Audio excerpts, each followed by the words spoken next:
Tamza video eno paka bwe natuka ku Jeff Chiwa. Oluvanyuma lw'ebyo byabaddewo olunaku olw'eggulu, nina ekintu kye nalowoozezzaako n'endowooza kikulu. Shiba okusobola okubeera successful mu bbat eno gye tugendamu, yeetaagayo omuntu gwawe ekitiibwa. Yeetaagayo omuntu asobola okumugamba nti Shiba kino tokikola. Olunaku olw'ejjo Shiba yabadde n'obusungu bungi. Bw'otuna mu bigambo bya byawanyisiganya ne Cindy, ng'ebigambo olaba biri too personal. Yes, I understand eyinza okubeera but bayinza okuba balina personal grudges. But still, ate bw'okomparing ebigambo Cindy byabadde awerekereza Shiba n'ebigambo Shiba byabadde awerekereza Cindy, ebya Shiba biri too personal. Kati Shiba yeetaagayo omuntu oyo asobola okumuyamba okumugaidinga ku kiki ekyokwogera di olw'okukikola, kiki ekyokukola. Bw'otunula ttiimu ya Cindy yabadde ready nnyo to an extent nti bw'otunula ku muwendo gw'abantu ababadde bazze abawagizi ba Cindy babadde bangi bw'obakompeyaringa n'aba Shiba. Kyokka ng'ate bw'otunula aba Shibaholics, simanyi na ttiimu ya Cindy bagiyita.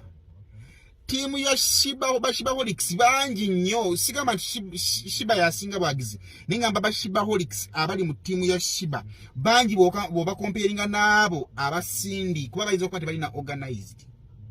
Naye Cindy atalina team eri organized, olaba asobola okusinga Shiba abawagizi mu press conference. Kitegeeza nti team ya Cindy eri organized nnyo. By the way, abantu abali mu kwandamindinga Cindy oyo mukazi ali smart to an extent nti asobodde okufuga wuma okumala emyaka 2 nga ba president abaaliko bamalangako ennaku 2 ne balekulira. Kitegeeza nti Shiba si muntu wa kuyisaamu, Cindy si muntu wa kuyisaamu maaso. Kakati ne ttiimu ya Shiba erina okweyongera okwenyeeza okusukkawo bweri. Awo tugambira nti Jeff Chiwa for this particular project tukwetaaga. Shiba yeetaagayo omuntu asobola okumugaidinga, asobola omugamba kino tokikolera n'atakikola. Twetaagayo omuntu asobola okugamba Shiba, this time you need to talk, this time you have to keep quiet, n'asirika. Singa kino tekibaawo, Shiba n'asigala ng'agenda mu maaso n'obusungu bw'alina. Nasigala nga akola statement singa bwazikola, tugenda kutuuka ku stage n'okuyimba kujja kumulema, ajja kuyomba buyombi. Ate bwe tunaatuuka ku stage ng'ayomba buyombi ng'eri Cindy ayimba, kkiriza obagaana Cindy batajjajje wangula. So bwana Jeff Chiwa, eno video yakujjukiza kumaliriza buvunaanyizibwa kubanga guwa butandika. Oyinza okuba nga oli omu ku abatali basanyufu kubanga bbat eno weeri. Kubanga mu biseera wali manager bbat eno mwagigaana.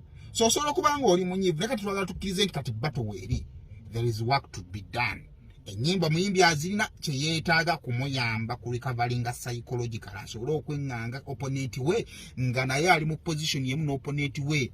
N'opponent we psychologically okay, ono ye alina ebimutawaanya bingi, alina obusungu bungi, ate ng'obusungu tebusobola kuwangula lutalo. Ye ndowooza yange nze Saimo.